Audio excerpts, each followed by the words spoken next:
Bismillahirrahmanirrahim. Assalamualaikum warahmatullahi wabarakatuh. Perkenalkan, saya Nur Hikmah dengan NIM 200407510013 dari kelompok 1 kelas BC 93.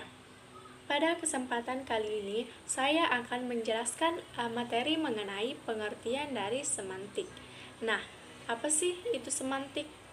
Semantik dalam bahasa Indonesia berasal dari bahasa Yunani, yaitu berasal dari kata sema yang berarti tanda atau lambang.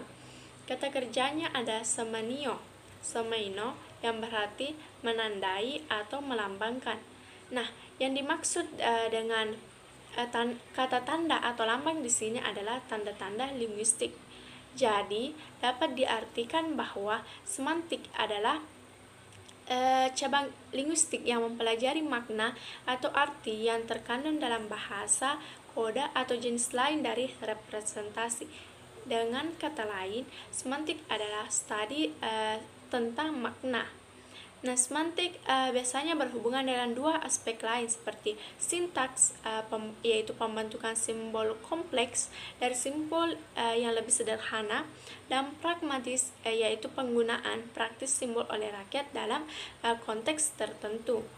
Nah, adapun pengertian dari semantik menurut beberapa ahli diantaranya, yang pertama, menurut Charles Morris yang mengemukakan bahwa semantik menelaah hubungan-hubungan tanda-tanda dengan objek-objek yang merupakan wadah penerapan tanda-tanda tersebut.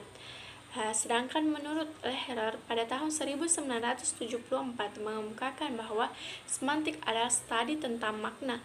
Bagi Lehrer sendiri, semantik merupakan bidang kajian sangat luas karena turut menyinggung semua aspek-aspek struktur dan fungsi bahasa sehingga dapat dihubungkan dengan psikologi, filsafat, dan maupun antropologi. Sedangkan menurut Ensiklopedia Britannica dalam vol 20 pada tahun 1996 dalam halaman 313 mengutip bahwa semantik adalah studi tentang hubungan antara suatu pembeda linguistik dengan hubungan proses mental atau simbol dalam aktivitas bicara. Sedangkan menurut Ferdinand de Saussure pada tahun 1966 mengemukakan bahwa semantik terdiri dari dua komponen, yaitu komponen yang mengartikan yang berwujud bentuk bunyi bahasa, dan komponen yang diartikan atau makna dari komponen yang pertama itu. Nah, kedua komponen ini adalah merupakan tanda atau lambang, sedangkan yang ditandai atau yang dilambanginya adalah sesuatu yang berbeda di luar bahasa, yang lazim disebut referen atau hal yang ditunjuk.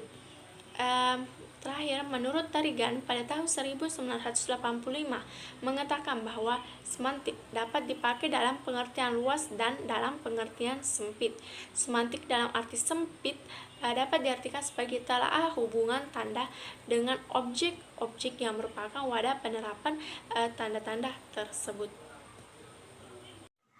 Perkenalkan, nama saya Sultrisnawati dari kelas BC 93 Fakultas Ilmu Pendidikan Universitas Negeri Makassar. Di sini saya akan membahas mengenai hakikat makna semantik. Makna adalah suatu bentuk kebahasaan yang harus dianalisis dalam batas-batas unsur-unsur penting situasi di mana penutur mengujarnya. Makna merupakan hubungan antara bahasa dengan bahasa luar yang disepakati bersama oleh pemakai bahasa sehingga dapat saling dimengerti. Batasan tentang pengertian makna sangat sulit ditentukan karena setiap pemakai bahasa memiliki kemampuan dan cara pandang yang berbeda dalam memaknai sebuah ujaran atau kata. Sedangkan menurut Signer, makna adalah bunyi-bunyi yang berbentuk dari fonem-fonem bahasa yang berhubungan. Dengan kata lain, setiap tanda linguistik terdiri dari unsur bunyi dan unsur makna. Kedua unsur ini adalah unsur dalam bahasa intralingual yang biasanya mengacu pada sesuatu referen yang merupakan unsur luar bahasa ekstralingual. Selanjutnya adalah aspek-aspek makna dalam semantik. Menurut Mansur Pateda ada 4 hal, yaitu pengertian. Sense adalah disebut juga dengan tema. Pengertian ini dapat dicapai apabila pembicara dengan lawan bicaranya atau antara penulis dengan pembaca mempunyai kesamaan bahasa yang digunakan atau disepakati bersama. Yang kedua adalah nilai rasa. Feeling adalah aspek makna yang berhubungan dengan nilai rasa berkaitan dengan sikap pembicara terhadap hal yang dibicarakan. Dengan kata lain, nilai rasa yang berkaitan dengan makna adalah kata-kata yang berhubungan dengan perasaan, baik berhubungan dengan dorongan maupun penilaian. Jadi, setiap kata mempunyai makna yang berhubungan dengan nilai rasa, dan setiap kata mempunyai makna yang berhubungan dengan perasaan. 3. Nada. Tune adalah aspek makna di mana nada dianggap sebagai sikap pembicara terhadap kawan bicara. Aspek nada berhubungan dengan aspek makna yang bernilai rasa. Dengan kata lain, hubungan antara pembicara dengan pendengar akan menentukan sikap yang tercermin dalam kata-kata yang digunakan.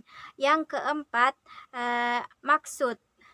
Aspek maksud merupakan maksud dari perasaan senang atau tidak senang, efek usaha keras yang dilaksanakan.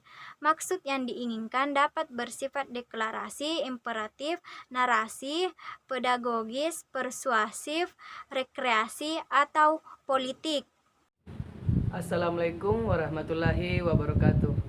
Perkenalkan, nama saya Bayu Mahesa Alfat dari kelas BC 93.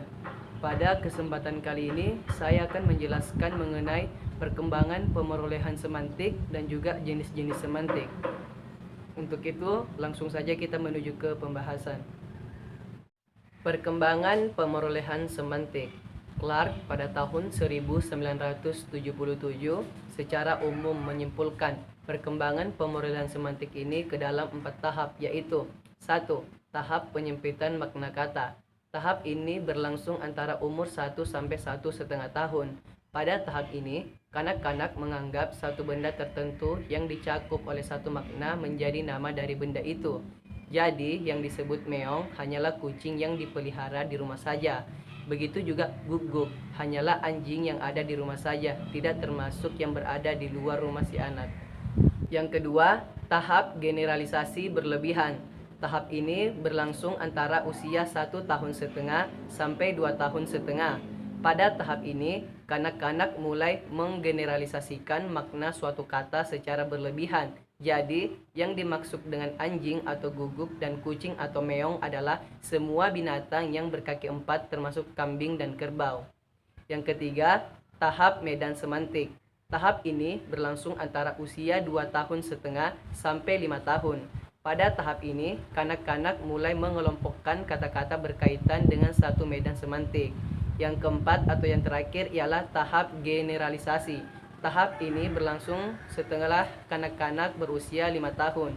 Pada tahap ini, kanak-kanak telah mulai mampu mengenal benda-benda yang sama dari sudut persepsi bahwa benda-benda itu mempunyai fitur-fitur semantik yang sama. Selanjutnya yaitu jenis-jenis semantik. Jenis-jenis semantik ada 8. Yang pertama, semantik behavioris. Yang kedua, semantik deskriptif. Yang ketiga, semantik generatif. Yang keempat, semantik gramatikal. Yang kelima, semantik leksikal. Yang keenam, semantik historis. Yang ketujuh, semantik logika.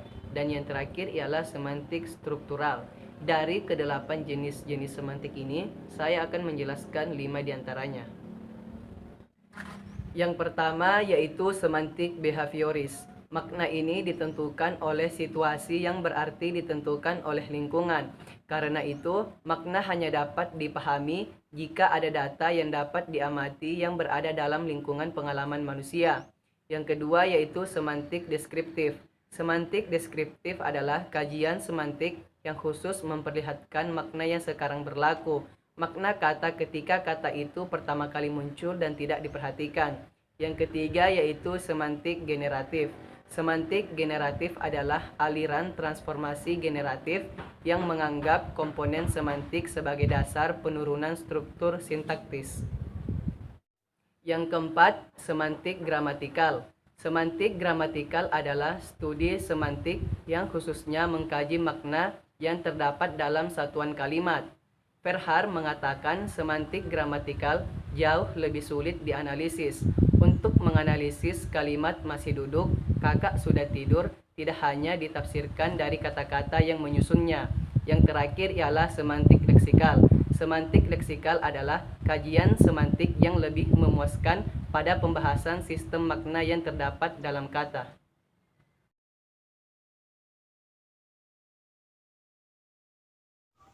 Manfaat semantik. Manfaat semantik terbagi menjadi 4, yaitu manfaat semantik bagi wartawan, manfaat semantik bagi peneliti bahasa, manfaat semantik bagi guru atau calon guru, dan manfaat semantik bagi orang awam. Manfaat semantik bagi wartawan. Manfaat semantik bagi wartawan yaitu untuk memudahkan dalam memilih dan menggunakan kata dengan makna yang tepat. Manfaat semantik bagi peneliti bahasa. Manfaat semantik bagi peneliti bahasa yaitu untuk memberi bekal teoritis untuk dapat menganalisis bahasa. Manfaat semantik bagi guru atau calon guru. Manfaat semantik bagi guru atau calon guru yaitu untuk membantu memahami dengan lebih baik dunia bahasa yang akan diajarkannya. Manfaat semantik bagi orang awam. Manfaat semantik bagi orang awam yaitu untuk memahami dunia yang penuh dengan informasi dan lalu lintas kebahasaan. Assalamualaikum warahmatullahi wabarakatuh. Perkenalkan, saya Islamia Ramadhani dari kelas BC93 dengan NIM 200407510017. Di sini saya akan menjelaskan tentang beberapa jenis makna semantik dan relasi makna semantik. Baik, adapun yang pertama jenis makna semantik. Makna dapat dibedakan berdasarkan beberapa kriteria dan sudut pandang. Yang pertama, berdasarkan jenis semantiknya. Dapat dibedakan antara makna leksikal dan makna gramatikal. Makna leksikal ini adalah bentuk adjektif yang diturunkan dari bentuk nominal leksikon.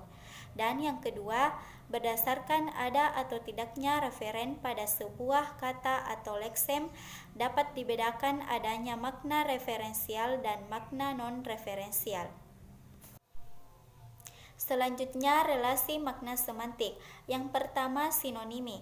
Secara semantik, Verhaar pada tahun 1978 mendefinisikan sinonimi sebagai ungkapan atau bisa berupa kata, frase, atau kalimat yang maknanya kurang lebih sama dengan makna ungkapan lain. Yang kedua, antonimi dan oposisi, mendefinisikan juga sebagai ungkapan atau biasanya berupa kata, tetapi dapat pula dalam bentuk frase atau kalimat yang maknanya dianggap kebalikan dari makna ungkapan lain. Adapun yang ketiga yaitu homonimi, homofoni, dan hipernimi. Sedangkan yang keempat ada hipornimi dan hipernimi. Hipornimi ini adalah relasi makna yang berkaitan dengan peliputan makna spesifik dalam makna generalis seperti makna anggrek dalam makna bunga dan makna kucing dalam makna binatang. Yang kelima polisemi dan yang keenam ambiguitas. Ketujuh redundansi. Istilah redundansi ini sering diartikan sebagai berlebih-lebihan pemakaian unsur segmental dalam suatu bentuk ujaran. Adapun yang kedelapan meronimi dan yang kesembilan makna asosiatif. Makna ini merupakan asosiasi yang muncul dalam bentuk seseorang jika mendengar kata tertentu. Yang kesepuluh makna efektif dan yang terakhir makna etimologis. Baik, itulah sendiri yang dapat saya jelaskan dan saya pula mewakili teman kelompok saya jika ada yang kurang dalam penjelasannya, mohon dimaafkan. Sekian, Assalamualaikum warahmatullahi wabarakatuh.